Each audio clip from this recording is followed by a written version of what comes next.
Alors, Bezrat Hashem, le Chok l'Israël de ce matin, le Nishmat, Mordechai Shamir. La Gemara de Baba Kama 50a. Tanu Rabbanan, Chachamim nous enseigne, Chafar vepatach umasar larabim. Alors, à l'époque du Talmud, il n'y avait pas de robinet. Alors, les gens, ils se référaient à des puits d'eau. Mais tu vas pas donner l'animal boire du puits d'eau parce qu'il n'y avait pas assez pour les hommes. Alors, il y avait quelqu'un, au temps du Talmud, qui s'appelait Nechonia, Chofer, Borot, Shichim ou Meharot. Nechonia, lui, il creusait des puits dans le domaine public, il faisait des trous dans le domaine public, et quand Rashi explique, quand la pluie descendait, l'eau se concentrait dans ces puits, et c'était l'eau pour abreuver le troupeau, pour abreuver les animaux. C'était pas de l'eau potable pour l'homme, mais c'était de l'eau potable pour l'animal. Et Nechonia, Chofer Shichim, le faisait bénévolat. Bénévolat, il faisait ça. Le seul problème, la Gemara explique, quand tu creuses un puits ou un trou dans le domaine public, il y a quelqu'un qui peut tomber. Donc, qu'est-ce qu'il faisait Nechonia, Chofer Shichim? Il disait à la ville, aux gens de la ville, voilà qu'est-ce que j'ai creusé comme trou, c'est votre responsabilité. Alors, occupez-vous de ce trou. Et là, ils s'occupaient du trou. Ils mettaient des barricades, ils mettaient toutes sortes de choses, que les gens ne tombent pas. Surtout, la nuit, c'était dangereux. Parce qu'à l'époque du Talmud, il n'y avait pas de lampadaire. Alors, il faisait vraiment noir dans l'extérieur. Et quand une personne marchait, si elle ne voyait pas le trou, il pouvait même se faire tuer comme ça. Okay? Alors, il s'est dégagé de sa responsabilité en disant aux gens de la ville, voilà, j'ai fait ça pour vous, vous allez profiter, mais s'il vous plaît, occupez-vous de ça. La Gemara dit que Tanu Rabbanan, Chachamim nous enseigne, Ma'aseh bebito shenechonia chofer shichim shenafla le bor gadol. Un jour, sa fille, la petite fille à lui, 6 ans, est tombée dans un grand trou. Mais vraiment un très profond trou, elle est tombée.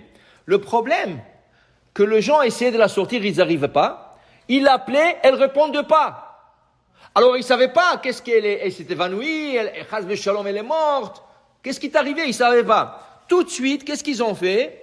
Baou ve'odiou et Rabbi Hanina ben Dosa. Vous vous rappelez, on a étudié sur Rabbi Hanina ben Dosa qui priait et les gens guérissaient. Ils sont tout de suite venus voir Rabbi Hanina ben Dosa et lui dire, regarde, qu'est-ce qui est arrivé à la fille de Nechonia, celui qui creuse le puits. Alors, Sha'a Rishona Amar Lahem, Shalom. Elle dit, tout va bien. Retournez, essayez de la sauver. Après quelques temps, ils sont retournés, ils disent, Rabbi, on n'a pas arrivé encore à la sortir. Il leur a dit, Sha'a Shnia Amar Lahem Shalom. Elle est bien encore. Retournez, essayez de la sauver. Ils ont essayé, ça n'a pas marché. Ils sont retournés voir Rabbi Hanina ben Dosa. Sha'a Shlishit Amar Lahem, il leur a dit, Alta. Vous n'avez pas besoin de ça, elle est dehors du trou. Il dit, comment elle est hors du trou? Comment elle est hors? Il dit, retournez là-bas, elle est dehors du trou. Ils sont retournés là-bas, la fille était dehors.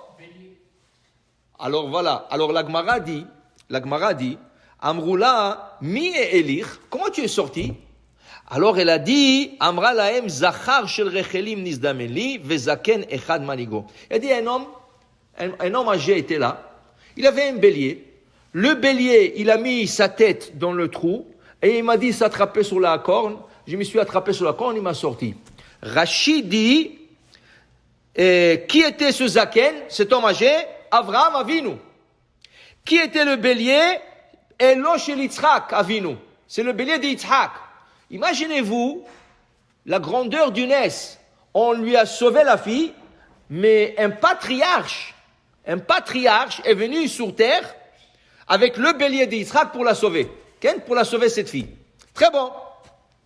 Maintenant, ça veut dire que le père, Nechonia, il avait beaucoup de mérite pour qu'on sauve sa fille. On a envoyé Avraham Avinu pour la sauver. Ok? Top. Dit la Gemara, pas après, longtemps après. Il dit ici la Gemara, son fils, Anechonia ben Chofer Shichim, est tombé dans un trou. Okay? Est tombé dans un trou. Et ils ont essayé de le sortir. Le petit, il avait soif et il est mort de soif. Il est mort de soif. Pourquoi? Pour te dire qu'Akadosh Baruch Hu est très méticuleux avec ses sadikim. La question qui se pose, pourquoi on ne lui a pas fait un deuxième miracle? Si vraiment il est tzaddik, pourquoi rien que pour le premier cas et le deuxième cas? Alors il y avait un grand tzaddik de Ra'anana, la ville de Ra'anana en Israël, okay? Le Rav Biderman. Il a un livre qui s'appelle Ben le Oshri. Dans le Ben le Oshri, il pose cette question. Il dit, je comprends pas. Pourquoi la première fois la fille a été sauvée et le garçon n'a pas été sauvé? Alors il dit, regardez, si tu regardes bien la Gemara, regarde qu'est-ce qui est arrivé. Quand la fille est tombée, qu'est-ce qu'ils ont fait les gens de la ville? Ils sont venus voir un tzaddik. Ils sont venus voir Rabbi Chana ben Dossa qui prie pour elle. Il leur a dit, ça va, jusqu'à la rivière, elle est montée. La deuxième fois, qu'est-ce qu'ils ont fait? Rien. Ils ont essayé de le sauver, ça n'a pas marché, le petit est mort. Pourquoi vous n'êtes pas parti chez le tzaddik? Ça veut dire que c'est pas seulement le père qui avait le mérite, c'était grâce à la prière de Rabbi Chana ben Dossa. De là, qu'est-ce que tu apprends? Même des choses que tu penses de réussir toi-même, voilà, ils ont réussi la première fois. Tu penses, non, tu as besoin que quelqu'un prie pour toi. Alors tu veux faire n'importe quoi, tu veux faire une affaire? Va chez un tzaddik pour qu'il te donne la bracha. Tu vas à l'école, tu veux réussir dans les examens? Va chez un tzaddik qui va donner une bracha. Tu veux te marier, tu penses que c'est la bonne fille pour te marier? Va chez un tzaddik pour avoir une bracha. C'est très important d'avoir la bracha. Ne prends pas les choses entre tes mains, te dire, ah, c'est facile, ça va, je vais. Non! Il faut que tu ailles demander la bracha. Ici, la première fois, ils ont donné la bracha, Mina Shamaim, ils ont envoyé Avraham Avinu pour le sauver. La deuxième fois, ils étaient sûrs d'eux-mêmes. Ah, alors, on va sauver la petite, on va sauver celui-là. Voilà, il est mort de Betsama. Pour dire, la bracha, d'avoir la bracha de quelqu'un, c'est très important. Alors, ils te disent, la meilleure formule pour avoir la bracha pour la journée, avant que tu sortes de la maison, tu dis à ta femme, donne-moi une bracha. Donne-moi une bracha. Comme ça, tu as une journée réussite. Tu as une bracha. Sinon, tu demandes à une tzaddik, tu demandes n'importe quoi. Mais demande la bracha, comme ça, tu commences la journée bénie depuis le départ. Amen ve amen.